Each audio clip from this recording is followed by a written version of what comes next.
Im Jahr 1830 Backdate.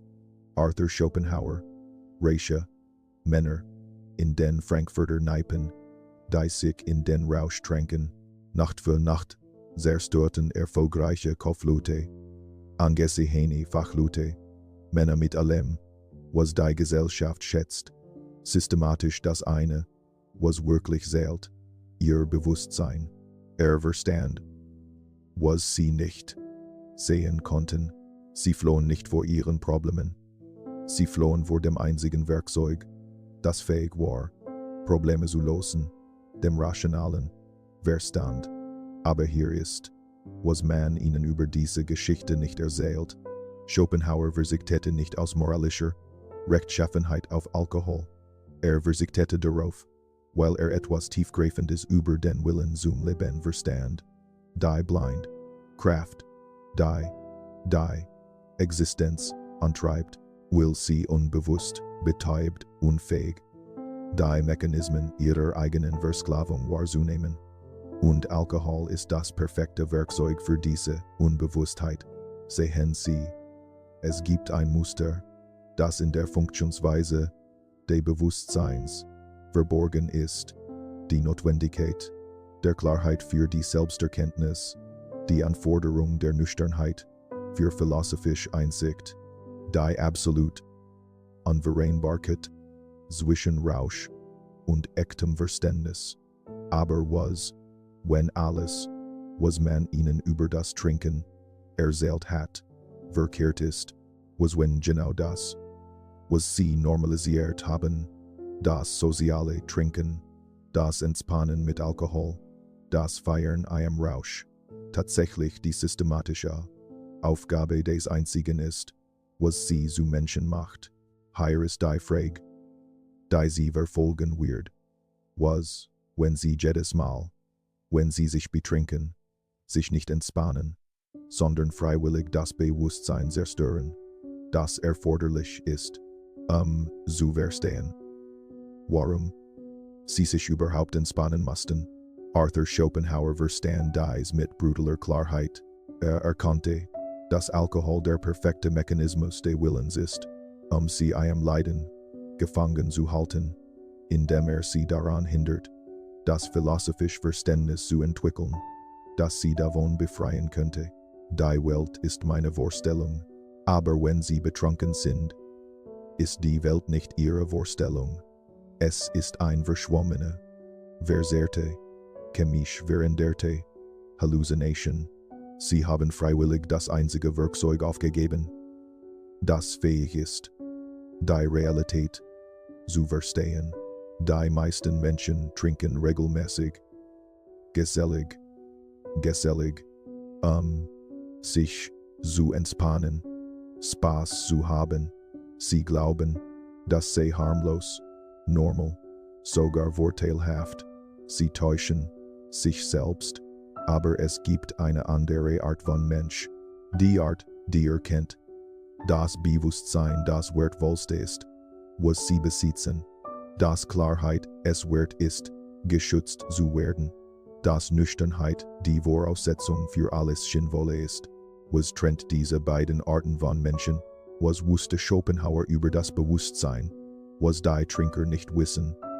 Bleiben Sie dran, denn was ich Ihnen jetzt enthüllen werde, wird alles zerschlagen, was Sie über Alkohol, Entspannung und die wahren Kosten des Betrunkenwerdens zu wissen glaubten. Der Mensch kann tun, was er will, aber er kann nicht wollen, was er will. Schopenhauer. Sie werden von Kräften unterhalb des bewussten Bewusstseins angetrieben. Der Wille zum Leben wirkt durch. Sie erzeugt Verlangen, Motivationen, Leiden, bevor das Bewusstsein überhaupt weiß, was passiert, die einzige Verteidigung gegen diese unbewusste Tyrannei. Vernunft, philosophisches Verständnis, klare Wahrnehmung der Mechanismen, die unterhalb des Bewusstseins wirken, und Alkohol zerstört all die systematisch. Denken Sie darüber nach. Was passiert, wenn Sie trinken? Das Urteilsvermögen verschlechtert sich. Die rationale Bewertung von Konsequenzen Risiken, Angemessenheit, alles nimmt ab, die Hemmungen losen sich auf, die Beschränkungen, die sie davor schützen, auf jeden Impuls zu reagieren, verschwinden, die Gedächtnisbildung wird gestört, sie schaffen Lücken in ihrer eigenen Autobiografie, die philosophisch Fähigkeit schwindet, die Fähigkeit, klar über Existenz, Leiden, Sinn nachzudenken, ist einem Rausch unmöglich. Das ist keine Entspannung. Das ist freiwillig kognitive Zerstörung. Hier ist, was der Wille zum Leben durch das Trinken erreicht. Es verhindert die Selbstprüfung. Wenn sie berauscht sind, können sie nicht klar über ihr Leben, ihr Muster, ihr Unbewussten, Motivationen nachdenken. Es ermöglicht impulsives Verhalten. Betrunken handeln sie nach biologischer Programmierung ohne rationale Aufsicht. Es erzeugt Leiden. Das Mehr, Trinken fordert, der Kater, das Bedauern, die beschädigten Beziehungen, all das erzeugt Leiden, das sie dazu bringt, wieder trinken zu wollen, zu entkommen. Ein perfekter Kreislauf. Denken Sie darüber nach, was Sie tatsächlich tun, wenn Sie sich betrinken. Sie nehmen das eine, das Sie von Tieren unterscheidet, das rational Bewusstsein, und bauen es chemisch ab, machen sich freiwillig unfähiger, zu denken, zu reflektieren, zu verstehen, wofür, für vorübergehende Betäubung, kurze Flucht vor Problemen, die bei der Rückkehr zur Nüchternheit immer noch existieren werden. Seneca schrieb, Trunkenheit ist nichts als freiwilliger Wahnsinn, aber Wahnsinn verhindert die Philosophie, und die Philosophie ist das Einzige, was Leiden reduzieren kann, indem sie seine Mechanismen enthüllt. Die betrunkene Person verspürt vorübergehende Linderung vom Leiden. Die philosophische Person versteht die Ursachen des Leidens und entwickelt echt Strategien zu seiner Reduzierung. Eine sucht die chemische Flucht, die andere sucht das bewusste Verständnis, ihn bleibt gefangen. Die andere findet Befreiung. Es gibt eine Lüge, die so tief in die Trinkkultur eingebettet ist, dass selbst intelligente Menschen sie glauben, Alkohol hilft ihnen, sich zu entspannen. Schopenhauer hätte dies als tiefgreifende Verwirrung darüber erkannt, was Entspannung tatsächlich bedeutet. Wirkliche Entspannung ist Bewusstsein in Ruhe. Mental-Anspannung löst sich natürlich. Der Geist beruhigt sich in seiner eigenen Stille. Dies erfordert keine Chemikalien. Tatsächlich erfordert es die Abwesenheit von Chemikalien, die das natürliche Bewusstsein stören. Aber die moderne Kultur hat sie davon überzeugt, dass Entspannung Rausch erfordert, dass sie ohne Alkohol nicht abschalten können. Das ist Programmierung, keine Wahrheit. Denken Sie darüber nach, was tatsächlich passiert, wenn Sie mit Alkohol entspannen. Ihr Nervensystem wird chemisch unterdrückt. Das ist keine Entspannung, das ist Sedierung. Ihre Probleme blieben völlig unverändert. Der Stress, die Angst, alles ist noch da. Sie haben lediglich vorübergehend ihre Fähigkeit deaktiviert, darüber nachzudenken. Ihre Schlafqualität verschlechtert sich. Alkohol stört die Schlafarchitektur und verhindert echte Erholung. Ihre Toleranz baut sich auf. Sie schaffen Abhängigkeit von externen Chemikalien für innere Zustände, die sie kontrollieren sollten. Das ist keine Entspannung. Das ist die systematische Zerstörung ihrer natürlichen Kapazität für mentalen Frieden. Mark Aurel schrieb, nirgendwo kann ein Mensch einen ruhigeren oder ungestörteren Rückzugsort finden als in seiner eigenen Seele. Aber Alkohol macht diesen Rückzug unmöglich.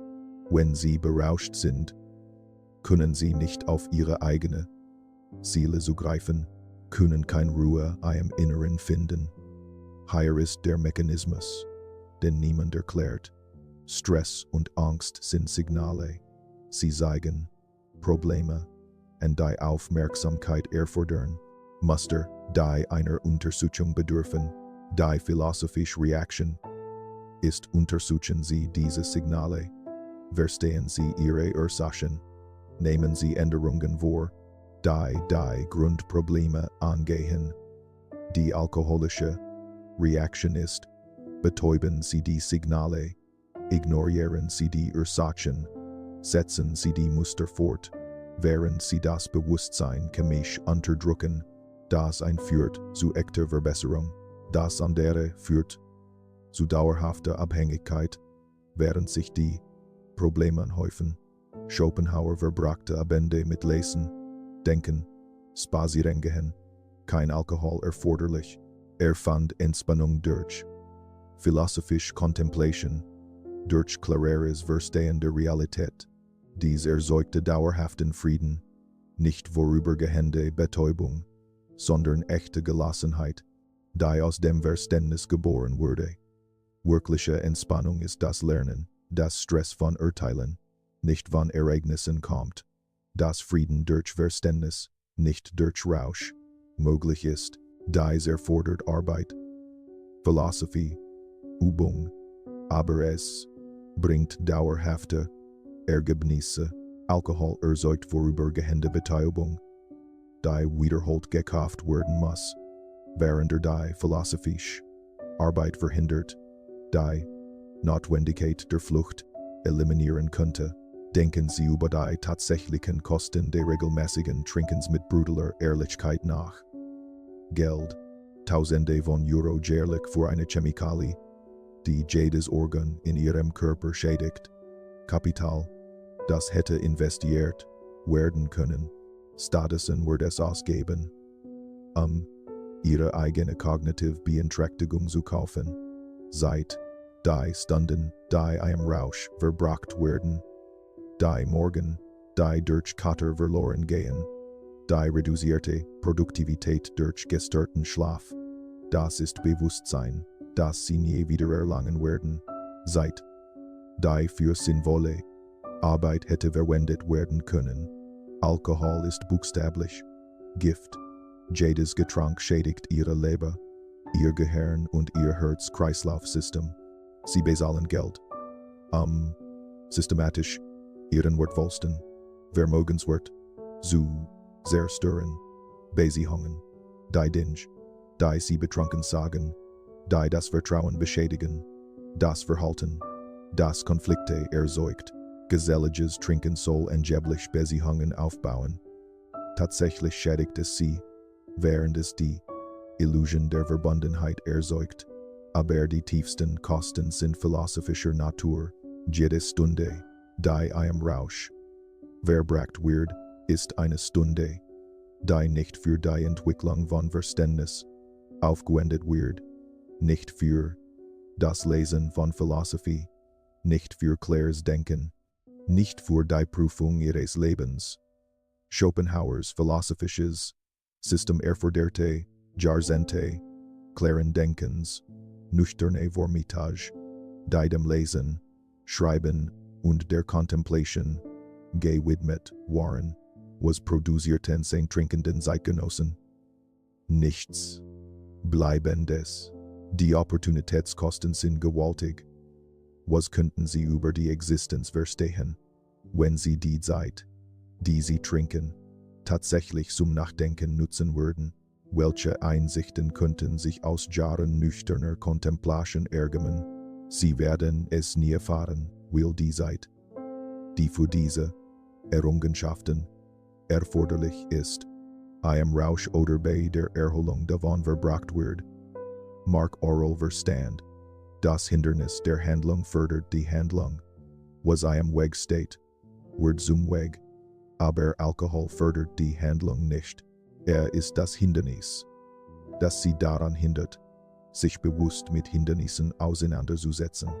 Die betrunkene Person stößt auf Schwierigkeiten und sucht Betäubung. Die philosophische Person stößt auf Schwierigkeiten und sucht Verständnis. Hier ist die Berechnung, die niemand anstellt. Ein Mann, der dreimal wöchentlich von 20 bis 70 Jahren trinkt, wird ungefähr 7,8 Stunden einem Rausch verbringen. Das sind 325 Voltage. Fast ein ganzes Jahr Bewusstsein verloren, verbracht mit chemischer Beeinträchtigung, kognitiver Degradierung, freiwillig dumm gemacht. Die Mathematik ist brutal, die Kosten sind katastrophal. Die Rechtfertigungen sind absurd, dennoch gehen Millionen diesen Handel ein und tauschen die Fähigkeit zum philosophischen Verständnis gegen Gift, das sie vorübergehend vergessen lässt, dass sie Verständnis brauchen. Es gibt etwas, das Schopenhauer verstand, das Trinker nie begreifen. Alkohol reduziert Leiden nicht. Verstärkt es. Denken sie in den Leidenszyklus, denn das Trinken erzeugt. Sie trinken, emotionalem Schmerz, Arbeitsstress, Schwierigkeiten, existenzieller Angst zu entkommen.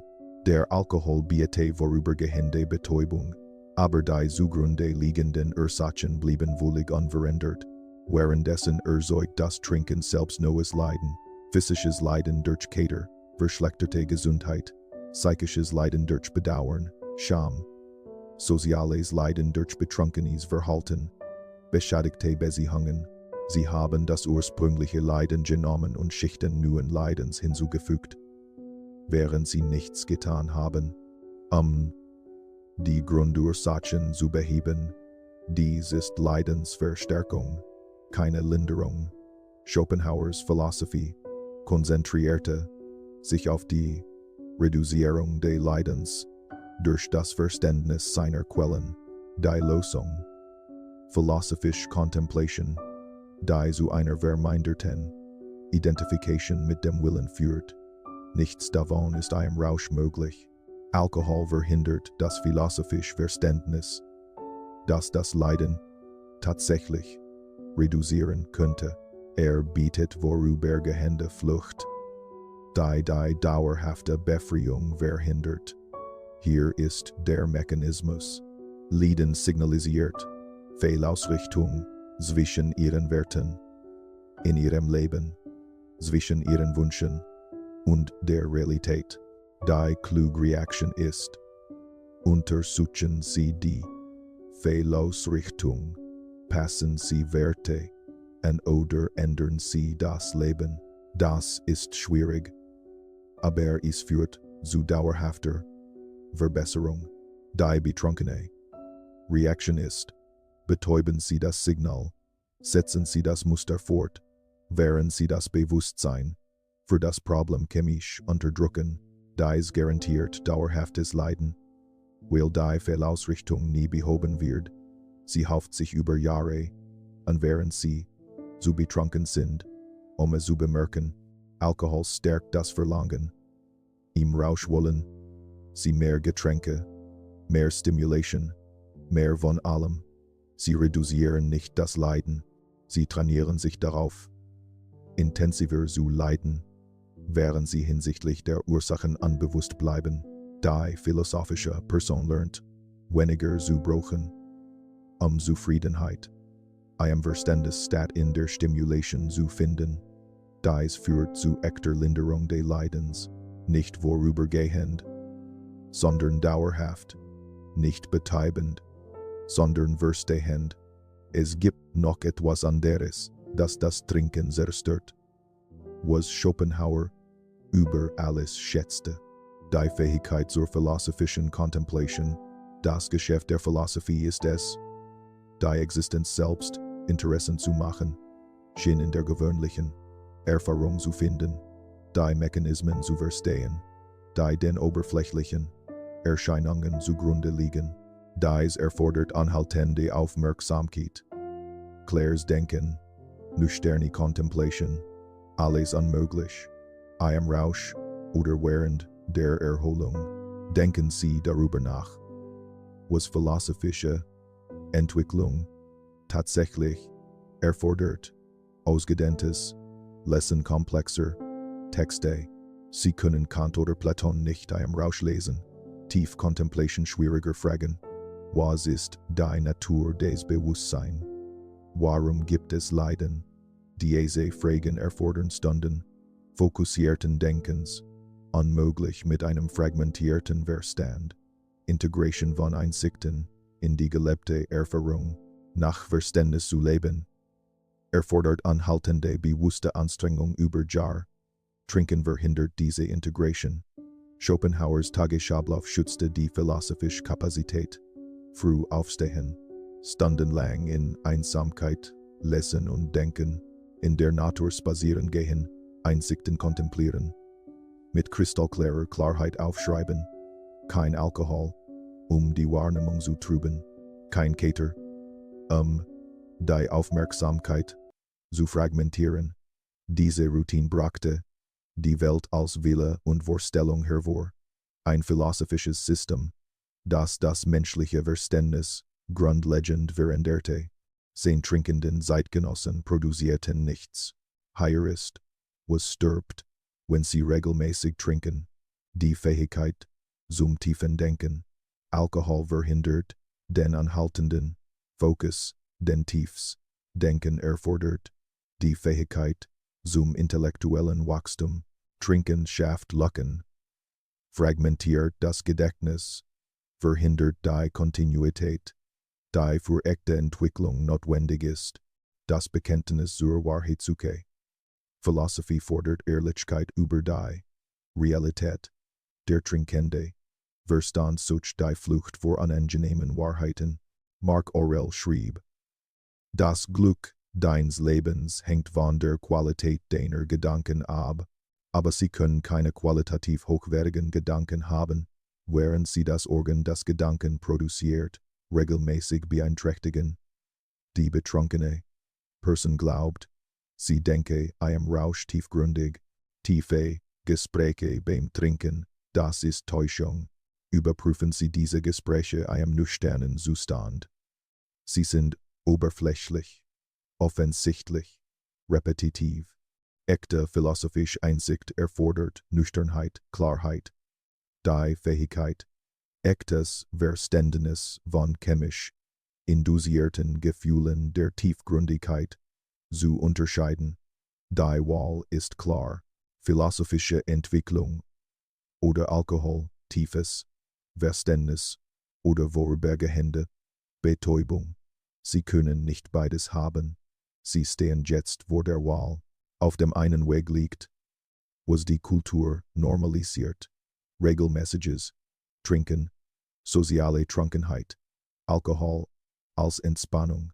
Sie werden vorübergehende Betäubung vom Stress, haben Kurse, Flucht vor Problemen, und sie werden sich in nüchternen Momenten, die seltener werden, fragen, warum sich ihre Probleme nie verbessern, warum ihr Denken oberflächlich bleibt, warum sie Jahre im Rausch verbracht und nichts entwickelt haben. Auf dem anderen Weg liegt etwas Selteneres. Vollständige Nüchternheit. Der bewusste schützte Bewusstsein als ihr wertvollster Besitz. Die Erkenntnis, dass Klarheit mehr wert ist als vorübergehende Betäubung. Dieser Weg bietet keine Garantie, außer einer. Ihr Bewusstsein wird intakt bleiben. Ihre Fähigkeit zum Verständnis wird sich entwickeln. Schopenhauer schrieb: Ein Mann kann nur so lange selbst sein, als allein ist. Aber konnte auch nur so lange selbst sein, als nüchtern war. Nur wenn das Bewusstsein nicht durch Chemikalien getrübt war. Seine philosophischen Errungenschaften erforderten Jahrzehnte klaren Denkens, von Vormittagen, die mit Lesen und Schreiben verbracht wurden, anstatt sich vom Trinken zu erholen. Marc Aurel schrieb: Sehr wenig ist nötig, ein glückliches Leben zu führen. Es ist alles in dir selbst. Aber das, was in dir selbst ist nur durch nüchternes Bewusstsein zugänglich, durch klares Denken. Sie können kein Glück im Inneren finden, während sie das Bewusstsein, das es finden muss, chemisch beeinträchtigen. Dies ist kein moralisches Urteil. Es geht darum, die Realität zu erkennen. Alkohol zerstört das Einzige, was fähig ist, Realität zu verstehen, Trinken verhindert die philosophische Arbeit, die das Leiden reduzieren könnte. Die Wahl ist offensichtlich, aber die meisten Menschen werden falsch wählen, weil die Wahl der Nüchternheit erfordert, Problemen ohne chemische Flucht zu begegnen, mit Schwierigkeiten zu sitzen, ohne zu betäuben.